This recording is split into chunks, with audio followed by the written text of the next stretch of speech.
ఫిలిప్పీయుల రాసిన పత్రిక 4వ అధ్యాయము 4వ వచనాన్ని చదువుకుందాం. ఫిలిప్పీయుల రాసిన పత్రిక 4వ అధ్యాయము 4వ వచనం చూద్దాం. ఎల్లప్పుడూ ప్రభువునందు ఆనందించుడి, మరలా చెప్పుదును ఆనందించుడి. ఇక్కడ దేవుని యొక్క వాక్యం చూసినట్లయితే పౌలు ఒక మంచి మాటను తెలియజేస్తున్నాడు. ఏమంటుందంటే, ఎల్లప్పుడూ ప్రభునందు ఆనందించండి. ఎల్లప్పుడూ కూడా దేవుని యందు మనం ఆనందించే వారిగా ఉండాలి. దేవుని బిడ్డలు ఎల్లప్పుడూ కూడా సంతోషంగా ఆనందంగా ఉండాలని దేవుడు కోరుతూ ఉన్నాడు. ప్రతి సంవత్సరము కూడా, ప్రతి రోజు కూడా, ప్రతి ఒక్క క్షణంలో కూడా మనం ఆనందిస్తూ ఉండాలి. ఏదో ఒక క్రిస్మస్ అప్పుడు మాత్రమే ఆనందంగా ఉండడం కాదు, ఒక గుడ్ ఫ్రైడే ఈస్టర్ అప్పుడు మాత్రమే ఆనందంగా ఉండడం కాదు, ఒక నూతన సంవత్సరం వచ్చిందంటే ఆనందించడం కాదు. ప్రతి సమయంలోనూ, ప్రతి సందర్భంలోనూ, ప్రతి రోజు కూడా మనం ఆనందించాలని దేవుని యొక్క వాక్యం సెలవిస్తుంది.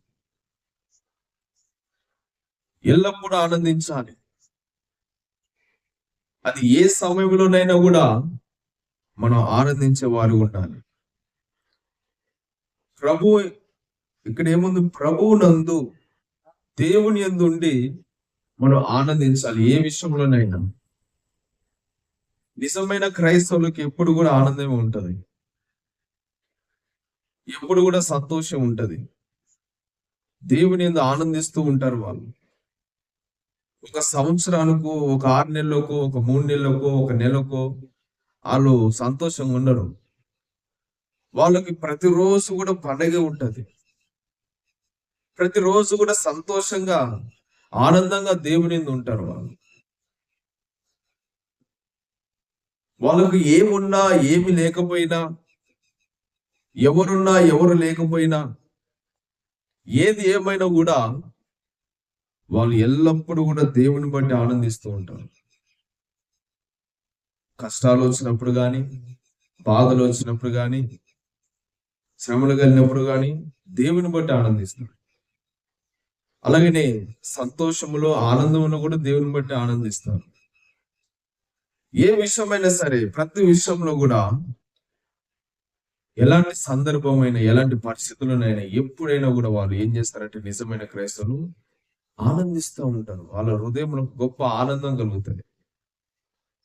చాలా మంది ఎట్లా ఉంటారంటే, పైకి మాత్రమే సంతోషంగా ఉంటారు, కానీ వాళ్ళ హృదయంలో చెప్పుకోలేని బాధ ఉంటది.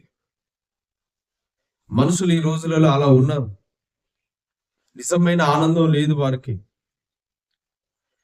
పైకి మాత్రము అందరి ముందులేమో ఒక సంతోషంగా అనిపిస్తారు. బయటికి వెళ్ళినప్పుడు నలుగురు ముందల, 10 మంది ముందల ఆనందంగా, సంతోషంగా వాళ్ళు కనిపిస్తారు. కానీ ఇంట్లోకి వచ్చేసరికి వాళ్ళలో ఒక సమాధానం లేదు, నెమ్మది లేదు, దుఃఖము, బాధ కలిగి ఉంటారు. అంటే పైకి మాత్రమే ఆనందిస్తున్నారు వాళ్ళు. హృదయంలో ఉంటే సంతోషము, ప్రభు యందు మనం ఉంటే మనం ఎల్లప్పుడూ కూడా ఆనందిస్తాం. అందరి ముందు ఆనందిస్తాము, మన హృదయంలో ఆనందిస్తాం.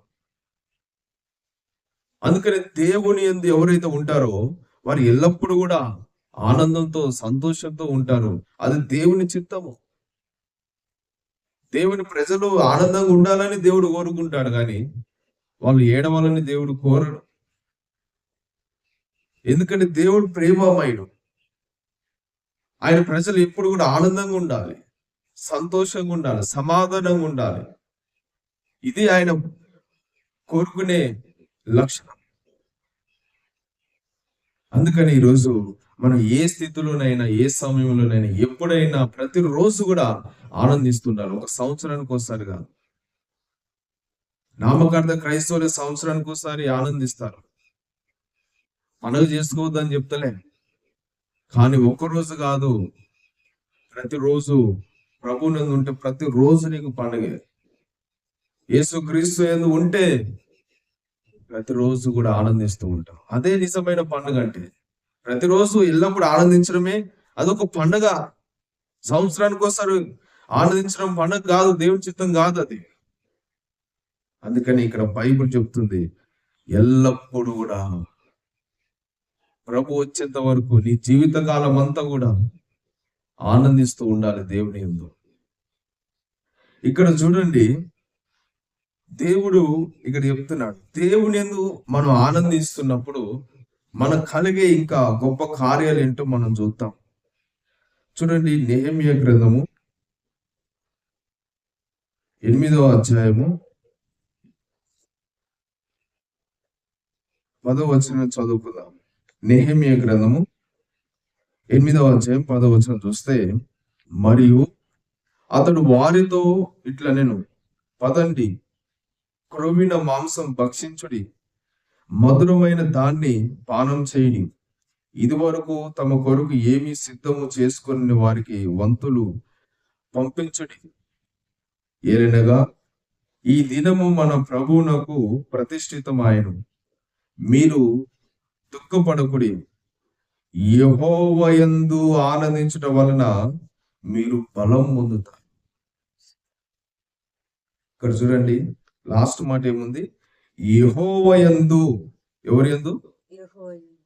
యెహోవా యందు ఆనందించుట వలన ఏం పొందుతారు? మీరు బలము పొందుతారు. చూడండి ఎంత మంచి మాట. ఈ యొక్క నెహెమియా, ఈ ఎజ్రాలు ఏం చేస్తున్నారంటే, దుఃఖపడుతూ బాధపడుతున్న ఆ ఇశ్రాయేల్ అందరినీ కూడా ఒక పోగు చేసి దేవుని వాక్యాన్ని వారికి చదివి వినిపిస్తున్నారు. అప్పుడు వారందరూ కూడా ఆ వాక్యాన్ని విని ఎంతో సంతోషించినారు. దేవుని యందు ఆనందించుట వలన మనము బలం పొందుతాం, శక్తి పొందుతాం. ఇంకెక్కువ బలముతో మనం దేవుని యొక్క కార్యాలు చూడగలుగుతాం. ఈ రోజులలో మనకి ఏది లేకపోవచ్చు, కానీ మనం దేవుని యందు ఆనందిస్తే దేవుని బలము, శక్తిని మనం పొందగలుగుతాం. పునరుద్ధానపు శక్తిని మనం పొందగలుగుతాం. దేని బట్టి మనం ఆనందించిన అవసరం లేదు, దేవుని బట్టి ఆనందిస్తాం. అప్పుడు మనకు ఆత్మీయమైన బలము కలుగుతుంది, మనం శక్తివంతులం అయిపోతాం. ఈ లోకంలో అన్ని ఉన్న వారికి ఈ ఆనందం లేదు, కానీ ఏమి లేకపోయినా కూడా దేవుని మనం ఆనందిస్తే మనం బలం పొందుతాం. అన్ని ఉన్నా కూడా వాళ్ళకి బలం లేదు, మనం దేవుని ఆనందిస్తే మనకు గొప్ప బలం ఉంటుంది. అందుకనే మనము యెహోవా యందు ఆనందిస్తే బలము పొందుతాము, శక్తి పొందుతాం. మనం ఆనందించాలి దేవుని యందు, ఎల్లప్పుడూ కూడా ఆనందించాలి. ఇంకా నూతన బలం పొందుతాం. ఎప్పుడు దుఃఖపడుతూ ఏడుస్తూ బాధతో ఉంటే దేవునిలో మనం బలంగా ఎదగలేము, సాగలేము. మనం దేవుని యందు ఏదున్నా ఏది లేకపోయినా మనం ఆనందిస్తే మనం ఇంకెక్కువ బలం పొందుతామంట. హల్లెలూయా, దేవునికి స్తోత్రం. చాలా మంది ఎట్లుంటారంటే, అసలు ఎల్లప్పుడూ వాళ్ళు ఒక బాధతో, ఒక దుఃఖంతో ఉంటారు. అందుకనే వాళ్ళు ఎప్పుడు కృంగిపోయిన స్థితిలో ఉంటారు. కానీ దేవుని ప్రజలు ఎప్పుడు కూడా ఆనందించాలి అని దేవుడు కోరుతాడు. అట్లా ఆనందించడం వల్లనే మీరు బలవంతులైపోతారు. ఏ సమయంలోనైనా, ఏ పరిస్థితిలోనైనా, ఎక్కడ ఉన్నా కూడా నా దేవుని యందు నేను ఆనందిస్తాను అనేసి నువ్వు ఆనందంతో నువ్వు నడుచుకున్నప్పుడు నీవు ఇంకెక్కువగా దేవునిలో ఎదగలుగుతావు, ప్రార్థనలు ఎదగలుగుతావు, పరిశుద్ధతలు ఎదగలుగుతావు, ఆత్మీయతలు ఎదగలుగుతావు. నువ్వు బలం పొందుతావు, శక్తి పొందుతావు. అది ఆత్మీయ బలమైన, శారీరక బలమైన ఏదైనా కూడా పొంది నువ్వు ముందుకు సాగలుగుతావు. అందుకనే మనం ఎల్లప్పుడూ కూడా ఏం చేయాలి? యెహోవా యందు ఆనందించాలి. అప్పుడు మనం బలం పొందుతాం. ఇంకా రెండోదిగా చూస్తే లూకా సువార్త 10వ అధ్యాయం 20వ వచనం చదువుతాం. లూకా సువార్త 10వ అధ్యాయం 20వ వచనం చూద్దాం.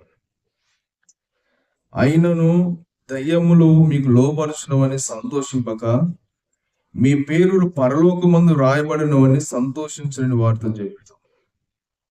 ఇక్కడ చూడండి, యేసు ప్రభు ఏమన్నాడంటే, శిష్యులందరూ కూడా సువార్తకు వెళ్ళి వచ్చి యేసు ప్రభు చెప్తున్నారు, అయ్యా నీ నామమున దయ్యాలు లోబడుతున్నాయి, నీ నామమున అద్భుతాలు జరిగినాయి అని చెప్పినప్పుడు యేసు ప్రభు అంటున్నాడు, మీరు దయ్యాలు లోబడుతున్నామని, అద్భుతాలు జరుగుతున్నాయని మీరు సంతోషించకండి, మీ పేరులు పరలోకమందు రాయబడినవని సంతోషించండి అంటున్నాడు.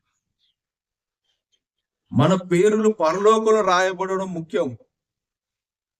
దయ్యాలు లోబడుతున్నాయి, అద్భుతాలు జరుగుతున్నాయి, ఆశ్చర్యకారం జరుగుతున్నాయి, దేవుని నమ్ముకుంటే ఇది దొరికింది, అది దొరికింది, ఇంత గొప్పగా అయిపోయినా, అంత గొప్పగా అయిపోయినాను, అయ్యి వచ్చినాయి, ఈ కాదు. నీ పేరు జీవ గ్రంథంలో రాయబడిందా లేదా, అది ప్రాముఖ్యం. నీ పేరు పరలోకమందు రాయబడిందా లేదా? నీ పేరు పరలోకమందు రాయబడినప్పుడు నువ్వు సంతోషించు అంతే. అద్భుతాలు జరగపోయినా పర్లేదు, ఆశ్చర్యకరం జరగపోయినా పర్లేదు, నీ పేరు ఈ లోకంలో ఎక్కడ లేకపోయినా పర్లేదు. చాలా మంది ఏం చేస్తారంటే పేరు ప్రఖ్యాతుల కోసం పరిగెడతారు. అరే నా పేరు చెప్పలేదే ఆయన, నా పేరు ఎత్తలేదే, నన్ను గురించి మాట్లాడేంటి, నా పేరు ఎక్కించలేదండి, నా పేరు ఎక్కడ లేదండి. నీ పేరు ఎక్కడ లేకపోయినా ఏం పర్లేదు, ఏ రికార్డులలో లేకపోయినా పర్లేదు, ఈ లోకంలో ఎక్కడ కూడా నీ పేరు లేకపోయినా పర్లేదు, దానికి దుఃఖపడిన అవసరం లేదు. ఎవరు నిన్ను పట్టించుకోకపోయినా పర్లేదు, ఎవరు నీకు విలువనీయకపోయినా పర్లేదు, నీ పేరు ఎవరు తెలవకపోయినా పర్లేదు, నువ్వు ఒక మూలకున్నా పర్లేదు, కానీ నీ పేరు పరలోకములో రాయబడినదని నువ్వు సంతోషించంతే. ఎందుకంటే పరలోకంలో రాయబడి ఉంటే నీకు చాలు, ఇక అంతే. నువ్వు ప్రయాసపడేదంతా దానికోసమే కాబట్టి, నీ పేరు పరలోకములో రాయబడి ఉన్నది కాబట్టి దాని నిమిత్తమే సంతోషించు. ఈ లోకంలో నీకు విలువ ఇచ్చిన ఇవ్వకపోయినా పర్లేదు, నీ పేరు రాసిన రాయకపోయినా పర్లేదు, నీ పేరు ఎక్కడ ఉన్నా లేకపోయినా పర్లేదు, ఎక్కడ కనిపించినా పర్లేదు, నీ పేరు జీవ గ్రంథంలో పరలోకంలో రాయబడినదని సంతోషించండి అంటున్నాడు.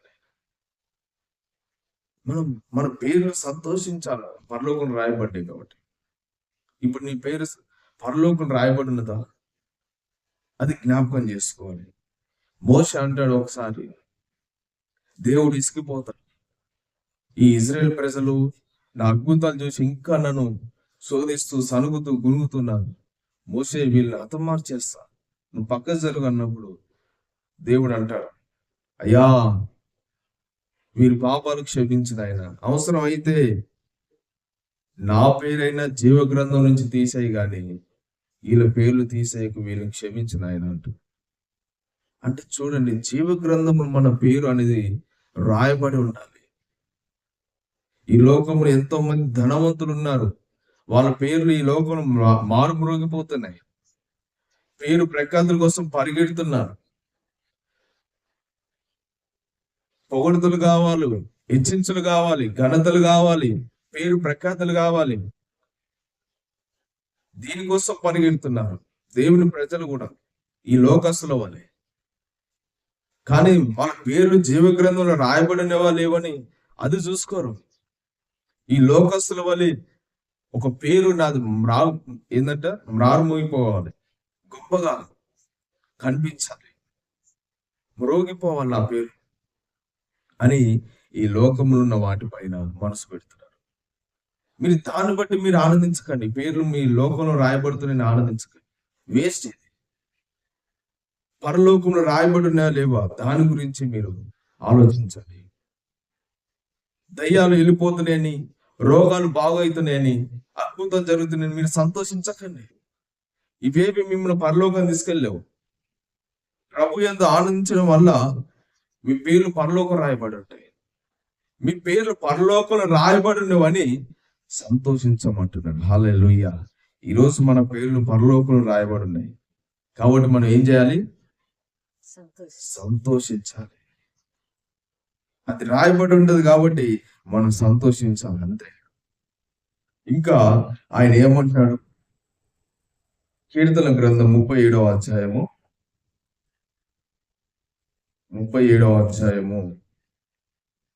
4వ వచనం చదువు. కీర్తనల గ్రంథం 37వ అధ్యాయము 4వ వచనం. యెహోవాను బట్టి సంతోషించుము, ఆయన నీ హృదయ వాంఛలను తీర్చును. యెహోవాను బట్టి మనం సంతోషించుతున్నంట ఆయన మన హృదయ వాంఛలను తీరుస్తాడు. దేవుని బట్టి మనం సంతోషించినప్పుడు మన హృదయ వాంఛలన్నీ కూడా ఆయన తీరుస్తూ వస్తాడు. ఈ లోకంలో ఉన్న మనుషులను బట్టి సంతోషించినప్పుడు, ఈ లోకంలో ఉన్న మనుషులు పొగిడినప్పుడు చాలా మంది ఏం చేస్తారంటే ఈ లోకంలో ఉన్న ధనవంతుల్ని పొగుడుతూ ఉంటారు. ఈ లోకంలో ఉన్న ధనవంతుల వెంట పరిగెడతా ఉంటారు. ఎందుకంటే వాళ్ళు పొగిడితే, వాళ్ళ వెంట పరిగెడితే, వాళ్ళకు ఊడిగం చేస్తే మనకు సాయం చేస్తారు, మనకు మేలు చేస్తారు అనేసి వాళ్ళ కాలు ఏలు పట్టుకుంటారు. కానీ దేవుని బిడ్డల అట్లాంటివి చేయకూడదు. మనం దేవుని బట్టి మాత్రమే మనం సంతోషించాలి. ఈ లోకంలో ఉన్న వాటి దేని బట్టి సంతోషించదు. దేవుని బట్టి సంతోషిస్తే మన హృదయ వాంఛను తీర్చే దేవుడే. నీ హృదయ వాంఛను తీర్చాలంటే దేవుని సంతోషించు. ఎందుకంటే ఆయన గొప్ప కార్యం చేసే దేవుడు కాబట్టి. మనుషులు ఎవరు చేయలేరు. మనసు చేసే గిద్ద ఉంటాయి. అది చేస్తాంటే చేయరు, మోసం చేస్తారు. కానీ దేవుని బట్టి నువ్వు సంతోషించు, ఆనందించు. అప్పుడు నీ హృదయ వాంఛలు ఏయ్యున్నా కూడా తీరుస్తాడు ఆయన. నీకేది ఎప్పుడు కావాలో ఆయనకు తెలుసు, ఏది ఎప్పుడు ఇవ్వాలో ఆయనకు తెలుసు. అందుకని మనం ఆయన బట్టి సంతోషిస్తే నీ హృదయ వాంఛలన్నీ కూడా దేవుడు తీరుస్తాడు. అంటే భూ సంబంధమైన వాటి తీర్చడం కాదు. దేవుడు నీకు ఏదైతే కావాలో ఆయనకు తెలుసు, అవన్నీ కూడా తీరుస్తాడు అనమాట. నీ అక్కర్లు కావచ్చు, నీ బాధల నుంచి నిన్ను విడిపించడం కావచ్చు, నీ రోగాల నుంచి నిన్ను విడిపించడం కావచ్చు, లేదంటే నీకున్న సమస్యల నుంచి విడిపించడం కావచ్చు, లేదంటే ఇంకా నీ యొక్క ప్రతి ఆలోచన కూడా దేవుడు నెరవేరుస్తాడు. ఎప్పుడంటే ఆయన యందు నువ్వు సంతోషించినప్పుడు. ఆయనకు అసాధ్యమైనది ఏది లేదు. అందుకని నువ్వు ఆయన బట్టి సంతోషించినప్పుడు ఆయన నీ జీవితంలో గొప్ప కార్యం చేస్తాడు. నీ హృదయ వాంఛలను తీరుస్తాడు. ఇంకా దేవుని యొక్క వాక్యం చూస్తే కీర్తన గ్రంథం 40వ అధ్యాయము 8వ వచనం చదువుకో. కీర్తన గ్రంథం 40వ అధ్యాయం 8వ వచనం. నా దేవా, నీ చిత్తం నెరవేర్చుట నాకు సంతోషము, నీ ధర్మశాస్త్రము నా అంతర్యములోనున్నది. ఇక్కడ దావీదు ఏమంటాడు చూడండి. నా దేవా, నీ చిత్తం నెరవేర్చుట నాకు సంతోషం.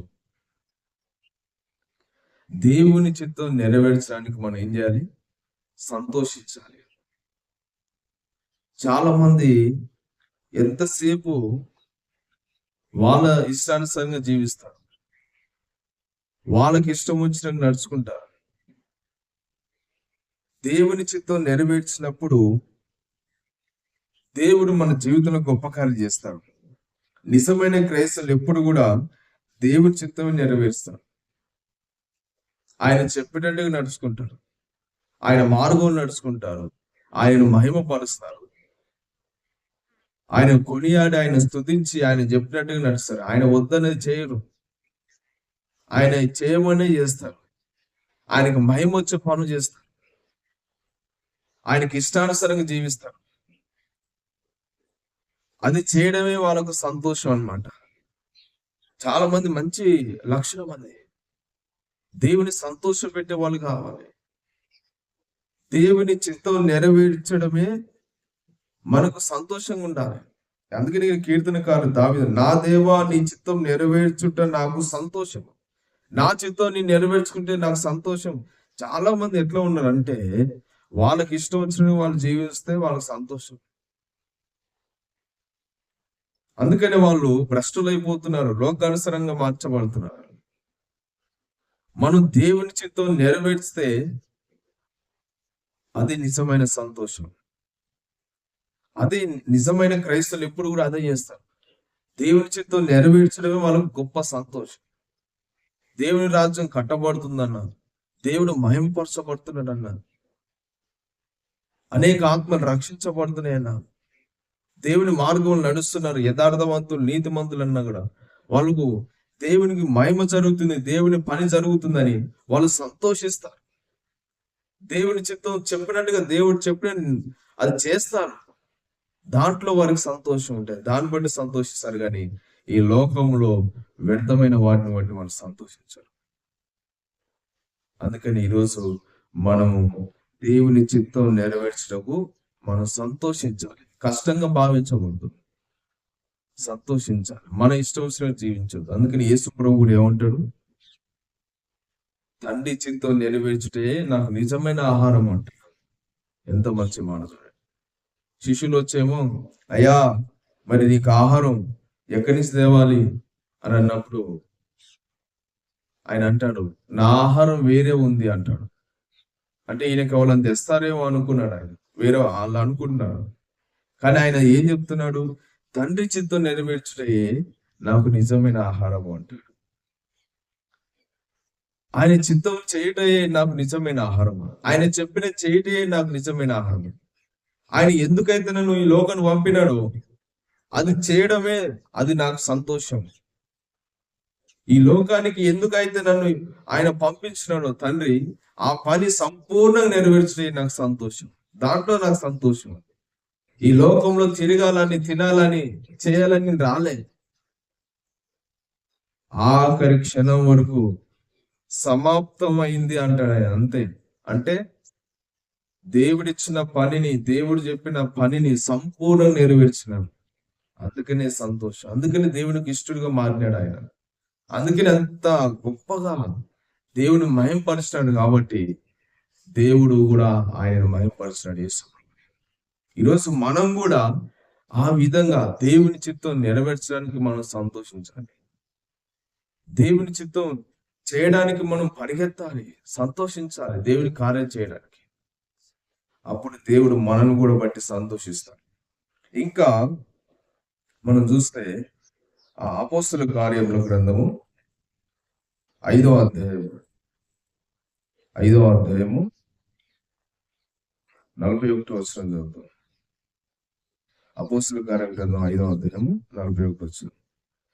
ఆ నామం కొరకు అవమానం పొందుటకు పాత్రులని ఎంచబడినందున వారు సంతోషించుచు మహాసభ ఎదుటి నుండి వెళ్ళిపోయి. అపోస్తలులు వాళ్ళు యేసుక్రీస్తు ప్రభు గురించి బోధిస్తున్నప్పుడు యూదులు వాళ్ళందరూ కూడా వాళ్ళని హింస పెట్టినారు, కొట్టినారు, ఇక్కడ దెబ్బలు కొట్టినారు. అయినా కూడా వాళ్ళు ఏం చేసినారంటే, ఆ నామం కొరకు మనము అవమానం పొందుటకు పాత్రను ఎంచబడినందున వారు సంతోషించినారంట. దేవుని నామం బట్టి, దేవుని బట్టి వాళ్ళు ఎన్ని శ్రమలైనా అనుభవించడానికి సిద్ధంగా ఉన్నామని, ఆ నామం నిమిత్తము ఎన్ని శ్రమలైనా అనుభవించడానికి మేము సిద్ధంగా ఉన్నామని సంతోషించినారు. వాళ్ళు కొట్టినా కూడా, తిట్టినా కూడా, అవమానించినా కూడా దేవుని నిమిత్తము ఎన్ని పొందాలి కాబట్టి అని సంతోషంగా అనుభవించినారంట ఆ శ్రమలు. ఎంత మంచి గొప్ప ఆధిక్యత చూడండి. నిజంగా నిజమైన క్రైస్తవులు కష్టంలో కూడా వాళ్ళు సంతోషంగా ఉంటారు. చూడండి, ఇక్కడ వాళ్ళని కొట్టినారు, గొప్ప అపోస్తలులు వీళ్ళు, దేవుని శిష్యులు. కొట్టినారు, తిట్టినారు, బెదిరించినారు. అయినా కూడా వాళ్ళంట సంతోషించినారు. ఏడవలేదు, భయపడలేదు, దుఃఖపడలేదు. అయ్యో దేవా, నీ శిష్యులము నువ్వు ఏర్పరచుకున్నావు, నీ సువార్త చెప్పమన్నావు, నువ్వు దేవుడు, ఆకాశం భూమి కలిగించిన దేవుడు. ఈయన కొడుతుంటే చూడవా, ఈయన కొడుతుంటే ఏం మాట్లాడవేంటి, నేను నమ్ముకొని వస్తే ఇదే చేస్తావా అని అడగలేదు, ప్రశ్నించలేదు. సంతోషంగా అనుభవించినట్టు శ్రమ. ఈ రోజులలో అయితేనా కొంచెం శ్రమ రాగానే, కొంచెం దుఃఖం రాగానే, ఏం దేవుడి దేవుడు, ఎందుకు నమ్ముకున్నావు ఈ దేవుని? చాలా మంది కూడా అంటారు, ఏం దేవుడు మీ దేవుడు, మీ దేవుడు ఏం రక్షించినాడు, మీ దేవుడు ఏం చేస్తున్నాడు, ఇన్ని శ్రమలు వస్తున్నా కూడా ఎందుకు కాపాడుతలేడు, ఎందుకు చూస్తలేడు అనగానే వీళ్ళు కృంగిపోతారు. అవును, నిజమే కదా, ఇన్ని సంవత్సరాల నుంచి నేను దేవుని నమ్ముకున్నా కూడా నా కష్టాలు పోట్లేవు, నా బాధలు పోట్లేవు, నా రోగాలు పోట్లేవు, ఇంకెక్కువ శ్రమలు అవుతున్నాయి, నిజంగానే కదా అని వీళ్ళు కూడా కృంగిపోతారు. కానీ అది కాదు, వాళ్ళు గాలికి పోయి పొట్టు లాంటి వాళ్ళు. అందుకనే అంటాడు యోహాను గురించి, బాప్తిసం ఇచ్చే యోహాను గురించి ఏమంటాడు యేసుప్రభు తెలుసా? గాలికి ఏందంట మంచిగా ఉంటది కదా, రెల్లు వాళ్ళే ఉన్నారు, రెల్లు వాళ్ళే. అంటే వాళ్ళు కొట్టుకుపోయే విధంగా ఉంటారు. వాళ్ళు పునాది గట్టిగా లేకపోవడం వల్ల ఇతరులు అనే మాటలు కృంగిపోయి దేవుని మీద సనగుణ స్టార్ట్ చేస్తారు, గురువును స్టార్ట్ చేస్తారు, దేవునికి దూరంగా పోతారు, దేవుని విడిచిపోయే కాడికి వస్తుంది ఆఖరికి.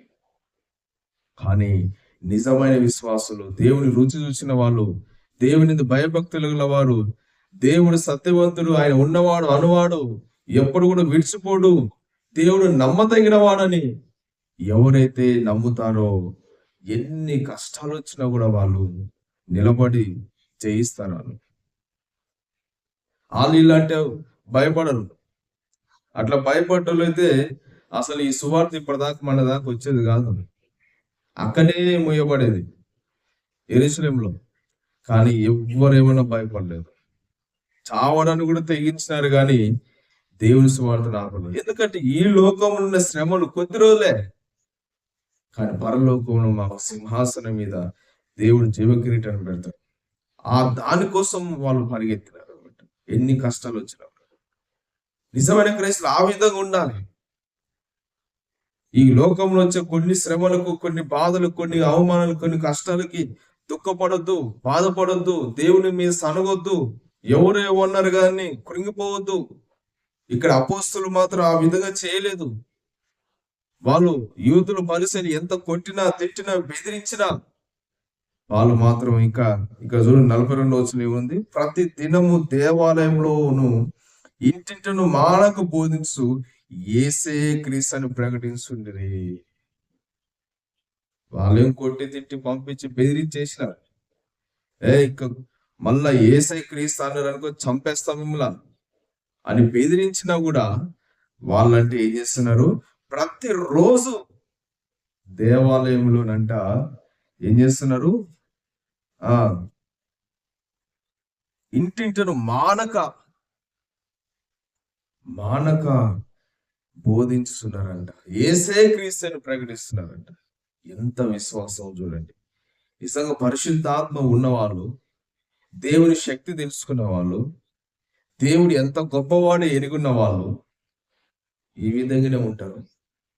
సోలిపోరు, సొక్కిపోరు, అలసిపోరు. నిత్యము దినదినము వాళ్ళ పరిశుద్ధాత్మ చేత నింపబడి వాళ్ళ గిన్నె నిండి పొంగిపోలుస్తున్నారు. అందుకని ఈరోజు ఈ అపోస్తల వల్ల మనం కూడా ఎన్ని శ్రమలైనా భరించడానికి మనం ఏం చేయాలి, సంతోషించాలి, సంతోషంగా ఎదుర్కోవాలి. అందుకని యోగుడు ఏమంటాడు, అన్ని ఉన్నప్పుడు సంతోషించడం కాదు, ఏది లేకపోయినా సంతోషించడం కూడా మనం నేర్చుకోవాలంట.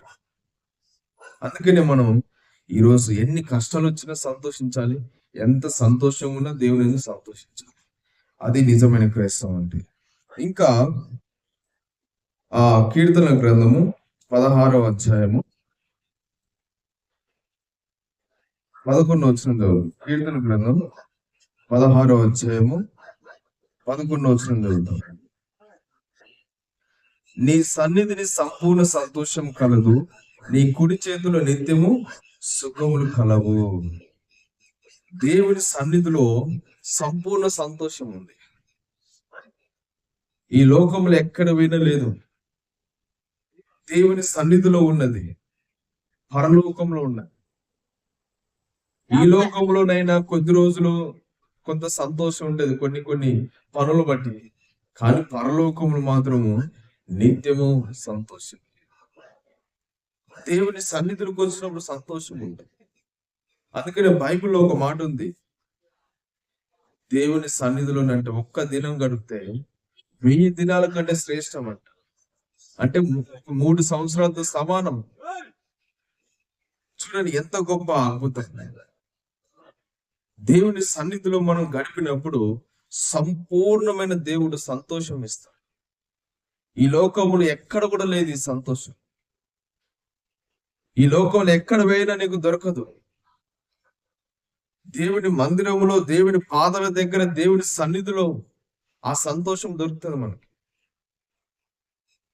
మనం ప్రార్థన చేస్తున్నప్పుడు ఒక గొప్ప నెమ్మది మనలో కలుగుతుంది, సమాధానం కలుగుతుంది, ధైర్యం కలుగుతుంది. దేవుని సన్నిధిలో సంతోషం ఉంది. లోకంలో ఏమో దుఃఖము, బాధ అన్ని ఉంటాయి. దేవుని పాదాల దగ్గర మాత్రము సంతోషం ఉంటుంది. ఈ లోకంలో ఎక్కడ గడిపి నీకు దొరకదు, దేవుని సన్నిధిలో. అందుకనే మనం దేవుని సన్నిధిలో మనం చేరాలి, దేవుని దగ్గర మనం ప్రార్థన చేయాలి. ఈ లోకంలో ఒకవేళ కొద్ది రోజులే సంతోషం, కానీ పరలోకంలో సంతోషం ఉంది, పరలోకంలో ఆనందం ఉంది. దానికోసం మనం పరిగెత్తాలి. ఇంకా యోహాను సువార్త 16వ అధ్యాయము చూడండి, 16వ అధ్యాయము 24వ వచనం చూస్తే, ఇది వరకు మీరేమీ నా పేరిట అడగలేదు, మీ సంతోషం పరిపూర్ణమగినట్లు అడుగుడి మీకు దొరుకును. మీ సంతోషము ఇంకెక్కువ కావాలంటే, పరిపూర్ణం కావాలంటే మీరు అడగండి. దేవుడు ఏమన్నాడు? మీరు అడగండి. మీ సంతోషం ఇంకెక్కువ కావడానికి మీరేం చేయాలి? అడగండి, నేను ఇస్తాను అంటున్నాడు. కాబట్టి ఈరోజు మనం ఎల్లప్పుడూ కూడా ప్రభునందు ఆనందించాలి, ప్రభునందు సంతోషించాలి. ఓ క్రిస్మస్కో, గుడ్ ఫ్రైడేకో, ఒక ఈస్టర్కో, ఒక న్యూ ఇయర్ పండుగకో, మన సంవత్సరానికి 6 నెలలకు మనం సంతోషించడం కాదు. ఎల్లప్పుడూ కూడా మనం సంతోషించాలి. అది దేవుడు కోరుతున్నాడు. అందుకని ఈరోజు మనం ఈ నూతన సంవత్సరంలో దేవుడు మనం అడుగు పెట్టించున్నాడు. ఈ సంవత్సరం గాని, రాబోయే సంవత్సరాలు గాని, ప్రభు రాకడ వరకు మన జీవితంత కాలము ఎల్లప్పుడూ మనం సంతోషంగా ఉండాలి. హల్లెలూయా, హల్లెలూయా. అది దేవుడు కోరుతుంది. ఏ స్థితిలోనైనా, ఏ పరిస్థితుల్లోనైనా నువ్వు సంతోషంగా నువ్వు నేర్చుకో. యెహోవా యందు ఆనందించితే నువ్వు బలం పొందుతావు. అంతేకాకుండా మన పేర్లు పరలోకంలో రాయబడినవని సంతోషించాలి. మూడవదిగా, యెహోవాను బట్టి ఆనందించడం వలన ఆయన మన హృదయ వాంఛను తీరుస్తాడు. ఇంకా 4వదిగా, దేవుని చిత్తం నెరవేర్చడమే మనకు సంతోషంగా మారిపోవాలి. అంతేకాకుండా ఎన్ని శ్రమలు వచ్చినా కూడా వాటన్నిటిని జయించాలి సంతోషంగా. హల్లెలూయా. దేవుని సన్నిధిలో సంపూర్ణ సంతోషం ఉంది. ఇంకా మన సంతోషం పరిపూర్ణమగినట్లు దేవుని అడిగితే దేవుడు ఏదైనా కూడా ఇస్తాడు. కాబట్టి ఈరోజు మనం ఈ సంవత్సరంలో ఇటు విధంగా ఉందాము, ఎల్లప్పుడూ దేవుని ఆనందించుదాము, సంతోషించుదాము. అట్టి కృప దేవుడు దయచేయును గాక. దేవుడి మాటలు దీవించి ఆశీర్వదించును గాక. ఆమేన్.